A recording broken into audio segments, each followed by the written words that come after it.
Bienvenidos a una nueva transmisión. Somos Iglesia Bíblica Manantial de Fe y su ministerio CVE, Camino, Vida y Esperanza. Hoy hablaremos bajo el tema el pecado imperdonable. La Biblia señala, amados hermanos, que la paga del pecado es la muerte. Está escrito así en Romanos capítulo 6, verso 23, porque la paga del pecado es muerte. La práctica del pecado, amados hermanos, trae primeramente la muerte física. De allí que fue una de las consecuencias luego que Adán y Eva pecaran en huerto de Edén. En polvo se convertirían, al polvo volverían, y esto fue una sentencia directa de muerte para la raza humana. Pero también el pecado trae muerte espiritual, trae muerte al alma. En Ezequiel capítulo 18, verso 4 se nos recuerda: he aquí, todas las almas son mías.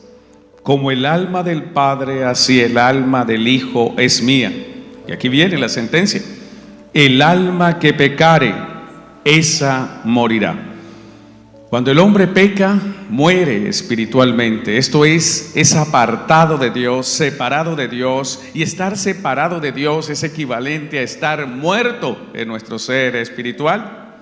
Por esta razón, amados hermanos, las consecuencias de la práctica del pecado siempre van a recaer sobre quien practica el pecado. En Ezequiel capítulo 18, verso 20, dice el Señor: el alma que pecare, esa morirá.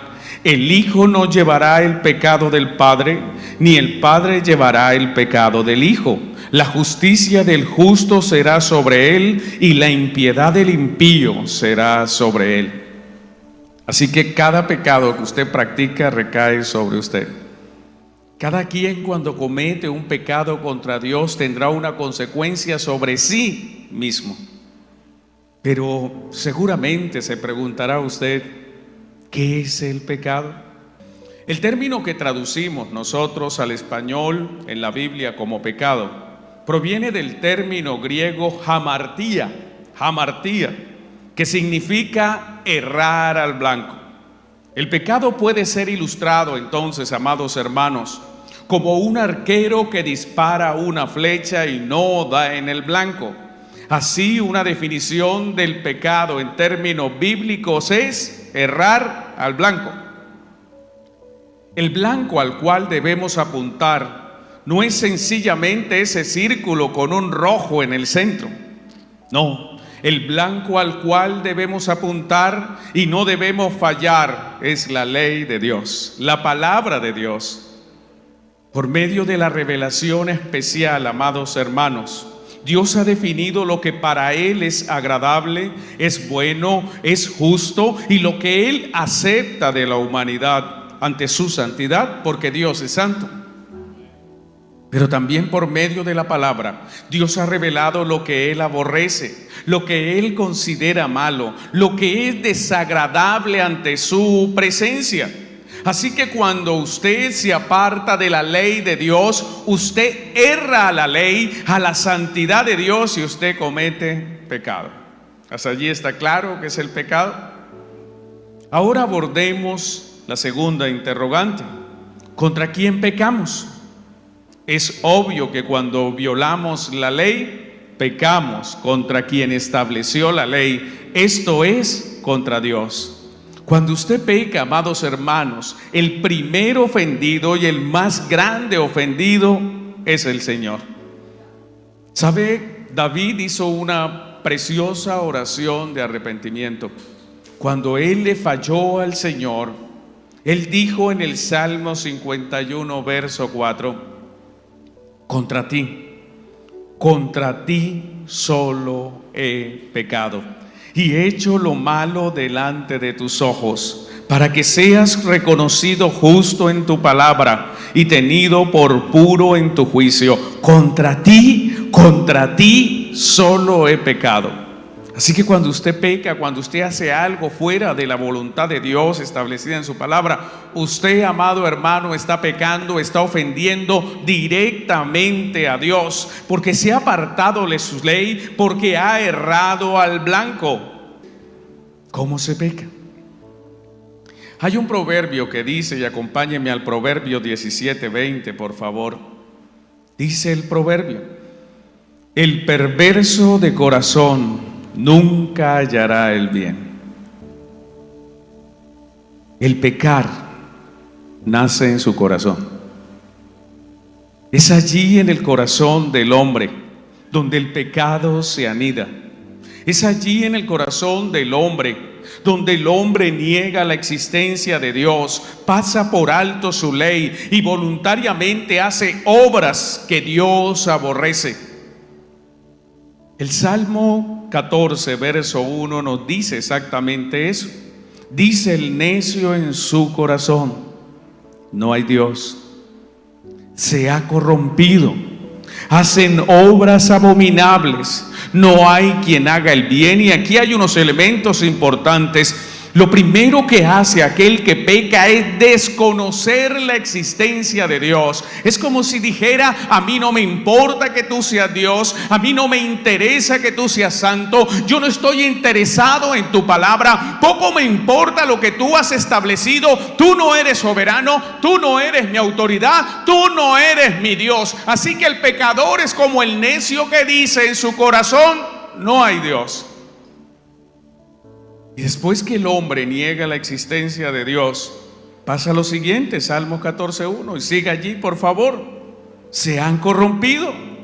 Quien niega la existencia de Dios, quien se aparta de la deidad, quien desconoce las palabras de Dios, haciendo a Dios un ser invisible, se ha corrompido, ya está perdido, es corrupto en su corazón. Y por eso pasa lo siguiente, siga leyendo por favor: hace obras abominables, algo que Dios desprecia, algo que Dios detesta. Quien hace obras abominables es porque está corrompido, porque no cree que haya un Dios, porque su corazón es necio.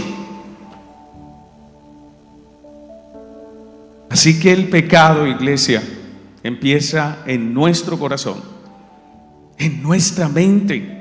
Allí se maquina el pecado, allí se planea el pecado, allí se fragua el pecado y después se materializa, se hace realidad con las obras. Pero primero tuvo que haberse pensado. El ladrón no simplemente va por la calle, una persona cualquiera va por la calle y le quita el celular a otra persona y se va con él, no. Él sale pensando desde su casa: tengo que robarme un celular. Y va al lugar y escoge dónde tender la emboscada a su víctima. Y él analiza por dónde debe correr, hacia dónde debe dirigirse, qué hacer cuando le quite el celular, cómo va a responder si la persona se niega a hacerlo. Él lo planea, él lo maquina y después sencillamente pone por obra lo que ha pensado en su corazón. Lo toma, se lo quita a la persona, huye y lo vende.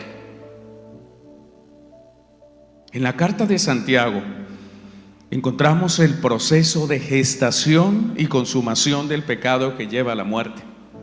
Acompáñeme a Santiago capítulo 1 versos 13 al 15. Aquí empieza. Dice Santiago, el anciano: cuando alguno es tentado, no diga que es tentado de parte de Dios, porque Dios no puede ser tentado por el mal, ni Él tienta a nadie. Ay Dios, ¿por qué yo pequé así? ¿Por qué yo me convertí en un mentiroso? No, usted. No, Dios no tiene nada que ver, porque Dios no tienta a nadie. Dios no es malo, es bueno. Sigamos. Verso 14 de Santiago 1. Sino que cada uno es tentado cuando de su propia concupiscencia, esto es de su maldad interior, de la maldad que hay en el corazón, eso significa concupiscencia. Cuando de la maldad de su propia concupiscencia es que atraído y seducido. Entonces la concupiscencia, después que ha concebido, esto es, que ha pensado, ¿cómo es que voy a hacer el pecado? Da luz al pecado, y el pecado, siendo consumado, da luz a la muerte. Amados hermanos, la ley de Dios expresa la justicia de Dios. Y es el estándar supremo para nuestro comportamiento espiritual, ceremonial y moral. Él no puede hacer nada deshonesto, porque Dios es bueno en su esencia. No hay nada malo en Dios. La maldad está en usted y está en mí. Como dijo el apóstol Pablo, somos vendidos al pecado. El pecado está en su cuerpo y hay una lucha en su mente entre la ley de Dios, que es santa, buena, pura, agradable, y el deseo pecaminoso de su carne, que quiere hacer lo que no le conviene y lo que está en contra de la palabra del Señor. Sí, es su carne la que se levanta, es su carne la que se revela, es la concupiscencia que hay en su esencia naturalmente caída. Punto importante sobre el pecado, iglesia, es que está arraigado en el corazón de todos los hombres. Está arraigado el pecado en el corazón del niño, así como en el corazón del anciano, en el corazón del hombre, así como en el corazón de la mujer. Porque todos, de una forma u otra, erramos al blanco, pecamos contra Dios. En algún momento de su vida, esta palabra se cumple en usted y en mí. Romanos capítulo 3, versos 10 en adelante. Como está escrito, no hay justo ni aún uno. No importa si el hombre ora todos los días, no importa si es una mujer que todos los días viene al templo, no importa si tiene el cabello que barre la ciudad con él, o una falda que hace aseo cuando camina por todos lados, no importa cómo vista, ¿sabe? No hay justo ni aún uno. No hay quien entienda, no hay quien busque a Dios. Es que Dios fue el que lo buscó a usted. Todos se desviaron, a una se hicieron inútiles, porque alguien que practica el pecado es inútil para la obra de Dios. No sirve un pecador no arrepentido en la obra de Dios. Si usted practica pecado, es inútil, inservible, inutilizable. No hay quien haga lo bueno, no hay siquiera uno. Así que aquí viene el dilema. No podemos cumplir la ley de Dios. No hay ni un solo hombre, solo Cristo, Dios encarnado, pudo cumplir perfectamente toda la ley de Dios. Aunque fue tentado en todo, como dice la Escritura, se mantuvo sin pecado. Pero en cuanto a nosotros, no podemos cumplir la ley de Dios, porque es el estándar en el cual se rige Dios en su comportamiento, y nosotros no somos dioses.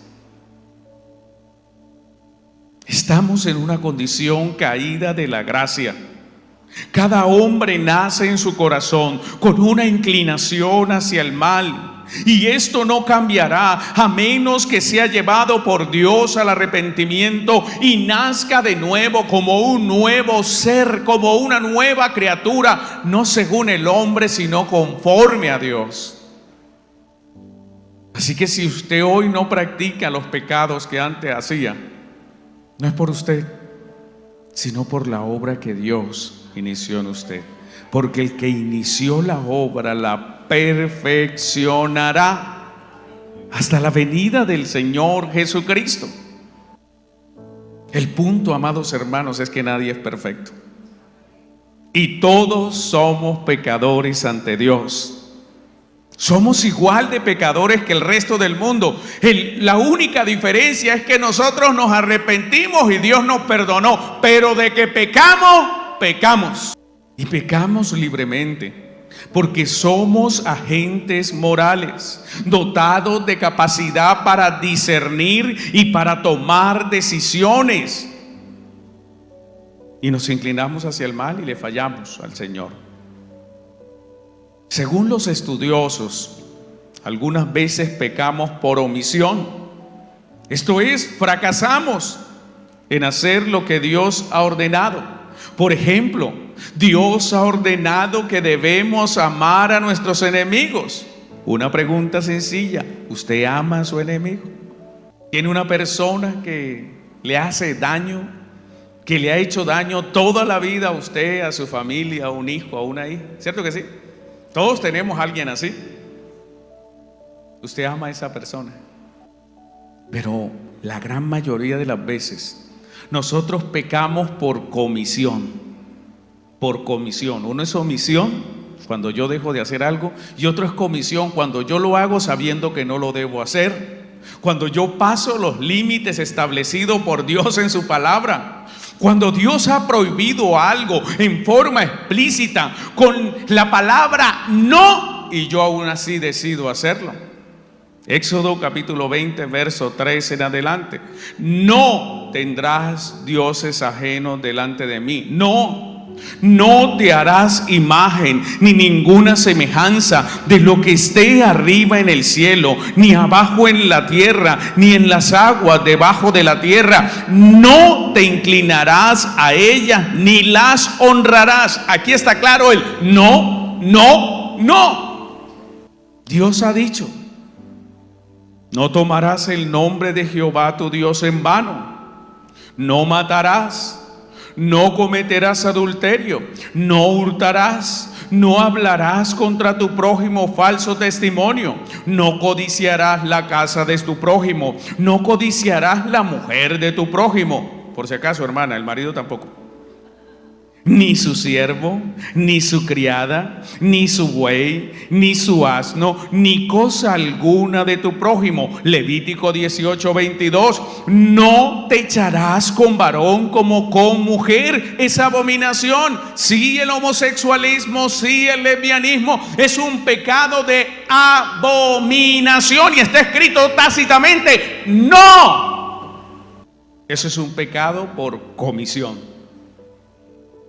A diferencia del catolicismo romano, amados hermanos, que clasifica los pecados en menores, que llaman veniales, o pecados mortales, que consideran imperdonables, que matan el alma, el protestantismo y la iglesia histórica bíblica considera que todo pecado contra Dios es un pecado mortal, porque la paga del pecado es la muerte. Si un mentiroso se muere sin arrepentirse, por su mentira es condenado y por su mentira irá al infierno. Si un ladrón muere sin arrepentirse de su hurto, va al infierno, es mortal. Todo pecado es mortal, porque la paga del pecado es muerte.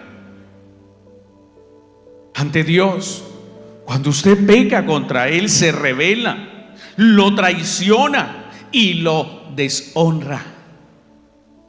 Cuando usted desobedece a Dios, sea por omisión o por comisión, usted se hace responsable de hacer algo grave. Se levanta contra la autoridad de Dios, echa por suelo su soberanía y su derecho como Dios, y usted desafía a Dios. Usted dice que no haga esto, yo lo voy a hacer. ¿Y qué?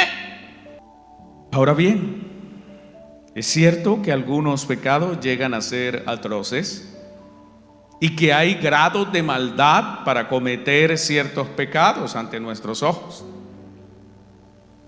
Una mentira es un pecado grave, pero a los ojos de los hombres, cometer una mentira es menor que asesinar a 100 personas. Pero ante Dios es tan culpable el que rompe uno como el que rompe todos los mandamientos. Es más, en Santiago capítulo 2, verso 10 se nos dice: porque cualquiera que guardare toda la ley, pero ofendiere en un punto se hace culpable de todos. ¿Sí? Quien rompe un solo mandamiento es tan culpable de haber roto toda la ley, porque la ley no es por pedacito, porque la palabra de Dios no es esto me gusta y esto no es un buffet. La palabra de Dios es integral, indivisible. Y si usted atenta contra una de sus ordenanzas, atacó toda la ley. Cuando pensamos en la gravedad del pecado, la Biblia nos enseña que Dios, a pesar de todo, es bueno. Y por naturaleza, a pesar de nuestra transgresión, Dios es un Dios perdonador. Salmo 86:5 nos recuerda: porque tú, Señor, eres bueno y perdonador y en grande misericordia para con todos los que te invocan. Daniel 9:9: de Jehová nuestro Dios es el tener misericordia y el perdonar, aunque contra él nos hemos rebelado. Dios es un Dios inclinado a perdonar al pecador. Y mire lo que Dios dijo de sí mismo. Acompáñeme a Éxodo capítulo 34, versos 6 y 8. Y pasando Jehová por delante de él, proclamó: Jehová, Jehová, fuerte, misericordioso y piadoso, tardo para la ira y grande en misericordia y en verdad, que guarda misericordia a millares, que perdona la iniquidad, la rebelión y el pecado. Dios es un Dios perdonador. En el Evangelio de la Gracia, Dios ofrece perdón a todos los hombres que se acerquen y se arrepientan. Hechos 3:19: así que arrepentíos y convertíos para que sean borrados vuestros pecados. Si usted se arrepiente, sus pecados, por más fuertes, por más graves, pueden ser perdonados. ¿Dios puede perdonar a un asesino? La respuesta es sí. Dios es perdonador.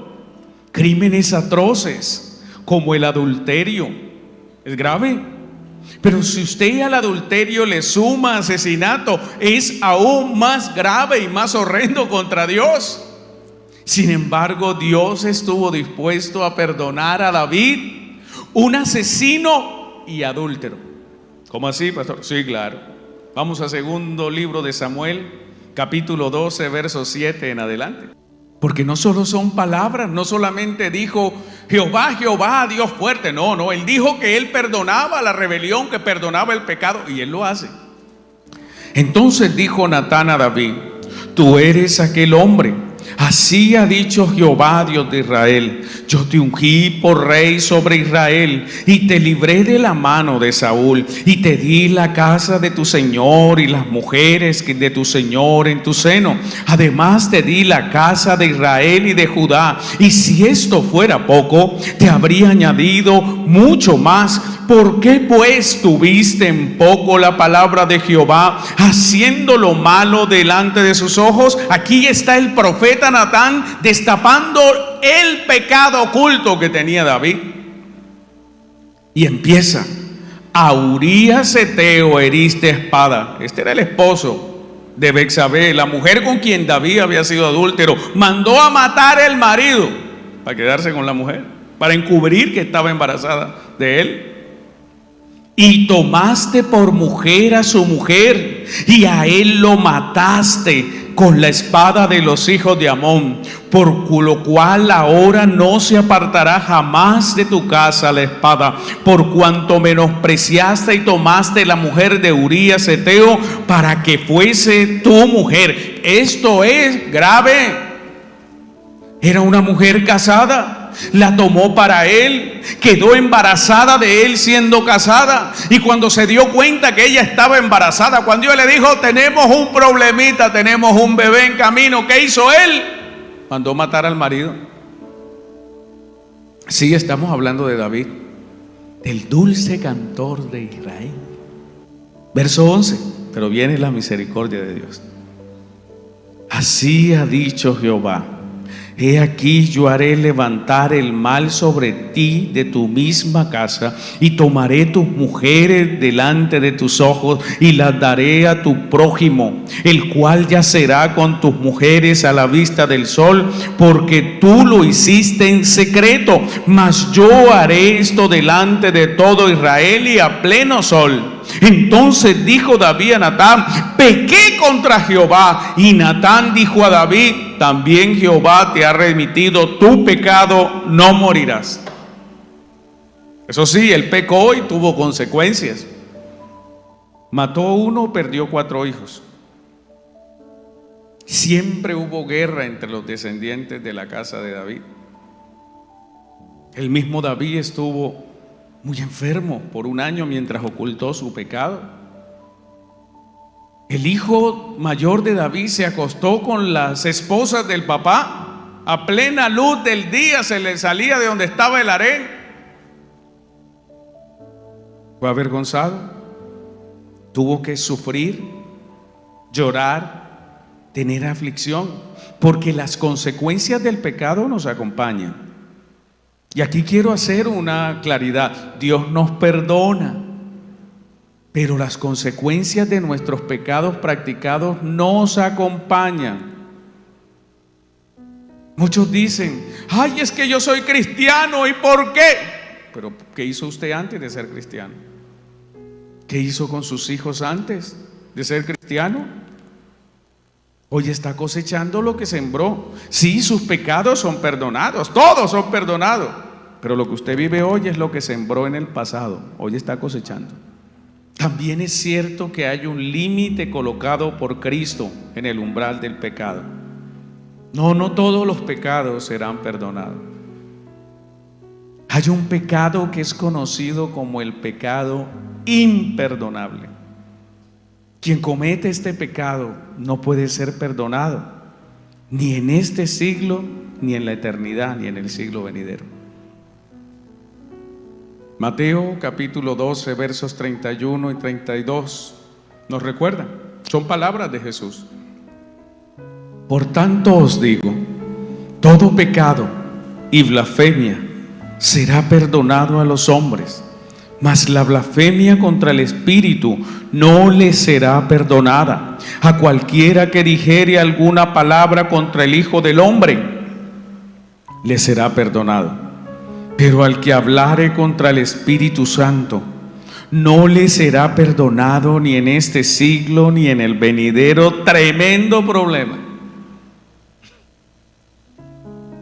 La blasfemia es irreverencia desafiante contra Dios. La blasfemia consiste en hablar en forma intencional y racional contra la santidad de Dios. Blasfemar contra Dios es deshonrar pública y abiertamente a Dios. Cada vez que alguien difama a Dios, cada vez que alguien rechaza abiertamente a Cristo en forma desafiante e irreverente, merece ser castigado. Es más, en el Antiguo Testamento, cuando alguien blasfemaba contra Dios, la condena era la muerte. Levítico 24:16. Y el que blasfemare el nombre de Jehová ha de ser muerto.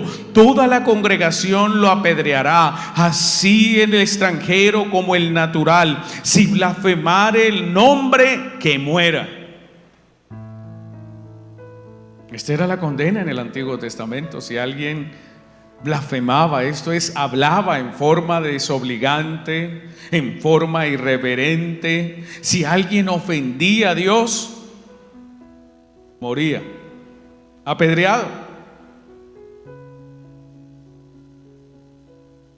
Era la muerte física. Pero en el Nuevo Testamento, amados hermanos, la consecuencia no ha cambiado. Por el contrario, se ha agravado.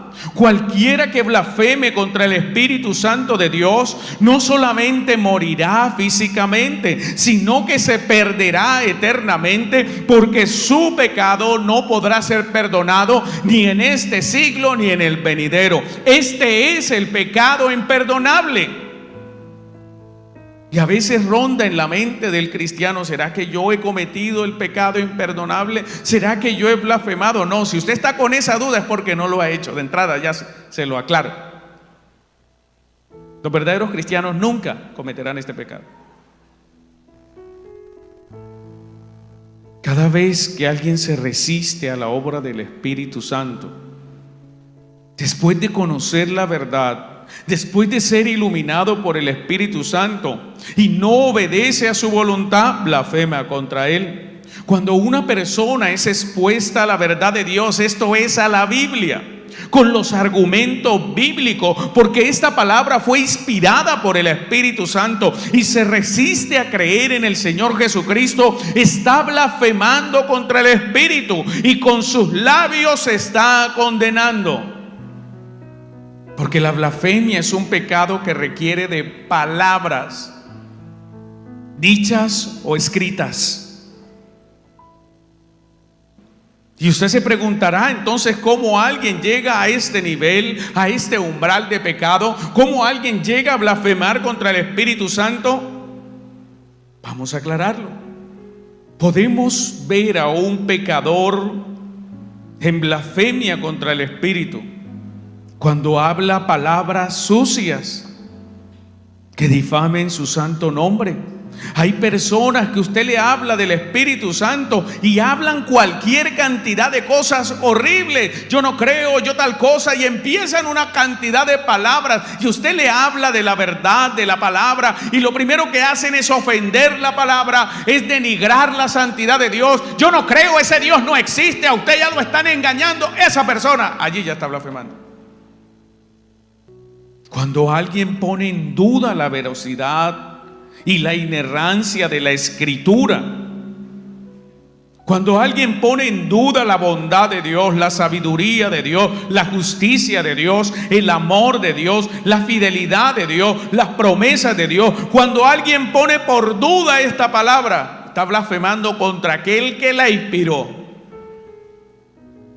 Cuando alguien rechaza a Cristo después de haber estado en una congregación cristiana y se va al mundo, esa persona está blasfemando contra el Espíritu Santo que aquí en este lugar le habló a su corazón, que aquí en este lugar le edificó. Él está pisoteando la sangre del Cordero, está desechando la palabra revelada por Dios y por tanto está blasfemando contra el Espíritu. Por eso es muy difícil que una persona que se vaya y se pierda en el mundo pueda ser salva. Cuando a alguien se le predica el evangelio de la gracia y se resiste a aceptar la verdad, y en lugar de aceptarla despotrica, maldice, ofende la verdad predicada, está cometiendo pecado de blasfemia contra el Espíritu Santo. Cuando alguien abiertamente niega a Cristo y niega la verdad de Cristo, está blasfemando contra la deidad de Cristo, y blasfemar contra la deidad de Cristo es igual a blasfemar contra el Espíritu Santo. Cuando alguien abiertamente atribuye la obra de Dios a Satanás, esto es blasfemia contra el Espíritu Santo. Como ocurrió a los fariseos, ellos habían presenciado los milagros que Jesús hacía. Ellos eran testigos oculares de cómo Jesús levantaba muertos de sus tumbas, cómo sanaba leprosos, cómo curaba ciegos, mudos, sordos, cómo quitaba la lepra. Ellos fueron testigos de que Jesús operaba en el poder del Espíritu Santo de Dios. Pero no reconocieron que era en el poder del Espíritu Santo, sino dijeron que operaba en el poder de Belcebú. Allí cometieron pecado de blasfemia contra el Espíritu. Y se describe el hecho en Mateo 12:22. El hecho. Entonces fue traído a él, a Jesús, un endemoniado, ciego y mudo, y le sanó de tal manera que el ciego y mudo veía y hablaba. Las multitudes se asombraron, verso 23, Y toda la gente estaba atónita y decía: ¿será este aquel hijo de David? Claro, hizo un milagro que ningún otro hombre podía hacer. Dígame qué hombre, solamente por decirlo, simplemente por imponer las manos, simplemente por hacer algo, la persona recupera la vista. ¿Cómo un mudo, simplemente a la orden de un hombre, puede volver a hablar? No, eso no lo hace ningún hombre, solo Dios puede hacer eso. ¿Sabe? Allá había un grupo de religiosos mientras se operaba ese milagro, fariseos, y en lugar de celebrar que ese hombre había sido liberto, que ahora podía ver y hablar, empezaron a acusar a Jesús y le dijeron, los fariseos al oírlo decían: este no echa fuera a los demonios, sino por Belcebú, príncipe de los demonios. El poder que usted tiene no es ningún poder de Dios, es el poder del demonio. O sea, usted está libertando demonios porque usted está lleno de demonios. La respuesta de Jesús fue contundente. Sabiendo Jesús los pensamientos de ellos, verso 25 de Mateo 12, les dijo: todo reino dividido contra sí mismo es asolado, y toda ciudad o casa dividida contra sí misma no permanecerá. Pero un momento, y aquí hay un principio. Cuando una iglesia se divide, no prospera. Cuando en un hogar el esposo y la esposa viven en problemas, esa casa nunca va a prosperar. Verso 26. Y si Satanás echa fuera a Satanás, contra sí mismo está dividido. ¿Cómo pues permanecerá su reino? Y si yo echo fuera a los demonios por Belcebú, ¿por quién los echan vuestros hijos? Por tanto ellos serán vuestros jueces. Porque si yo por el Espíritu de Dios echo fuera a los demonios, ciertamente ha llegado a vosotros el reino de Dios. Porque ¿cómo puede alguno entrar en la casa del hombre fuerte y saquear sus bienes si primero no le ata? Y entonces podrá saquear su casa. El que no es conmigo contra mí es, y el que conmigo no recoge desparrama. El Señor les estaba diciendo: yo tengo poder sobre los demonios porque el Espíritu Santo de Dios me ha dado ese poder. Y aquí viene el pecado imperdonable. Mateo 12:31. Por tanto os digo, todo pecado y blasfemia será perdonada a los hombres, mas la blasfemia contra el Espíritu no le será perdonada. A cualquiera que dijere alguna palabra contra el Hijo del Hombre le será perdonado, pero el que hable contra el Espíritu Santo no le será perdonado ni en este siglo ni en el verdadero. Y da una advertencia: mas yo os digo que toda palabra ociosa que hablen los hombres, de ella darán cuenta en el día del juicio. Este es el verso 36. Versos 37. Porque por tus palabras serás justificado y por tus palabras serás condenado. Mucho cuidado con lo que decimos, porque en el hablar mucho está el pecar. Cuando usted tiene por ahí un momento de mal genio, mucho cuidado, muérdase la lengua. Los verdaderos creyentes, amados hermanos, no debemos temer, porque nunca blasfemaremos contra el Espíritu Santo, porque el Espíritu Santo habita en nosotros. Así que esté tranquilo, ¿no? Usted no va a cometer ese pecado si es un verdadero cristiano. Mas los condenados cometerán el pecado imperdonable y por eso serán castigados eternamente. Pues su pecado contra el Espíritu Santo les llevará a la muerte de sus almas, como aconteció con los fariseos, quienes no fueron perdonados ni en sus siglos ni en los venideros. Gracias por seguirnos